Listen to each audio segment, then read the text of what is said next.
onoare să o invit în fața dumneavoastră, acompaniată de orchestra reunită a școlilor de arte 3-5 Iosif Sava din București, soprana Felicia Filip.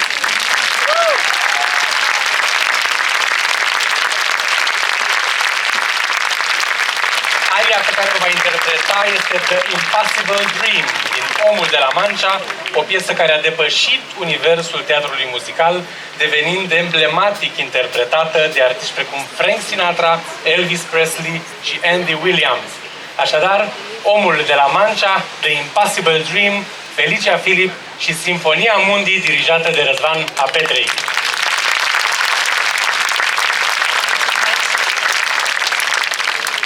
Această seară sunt înconjurată de un public atât de drag și iubit, precum și de acești tineri minunați, atât de talentați. Dați-mi voie ca în această seară să vă prezint un oaspete special. Un oaspete atât de special. Acest oaspete special este un îndrăgit om. Este cavalerul Don Quixote. Cavalerul Don Quixote vine în acest moment aici la noi, pe această scenă, și ne aduce salutul lui. Să încercăm să vedem ce spune prin vorbele sale. Ascultați. Să dai tot ce alții ar lua. Să ierți când ți-e greu a ierta. Să încerci chiar de-ai brațele frânte să atingi cea mai nobilă stea. Ați auzit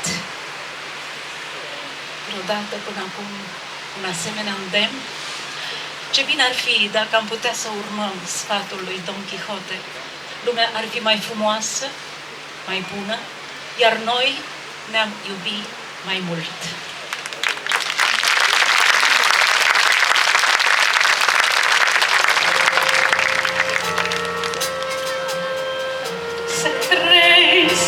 Ce nemărginit, să lupți cu ceva de neînvins, să rabzi nesfârșită tristețe, să ajungi mai departe de vis, să dai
Amundi la Cantus Condite.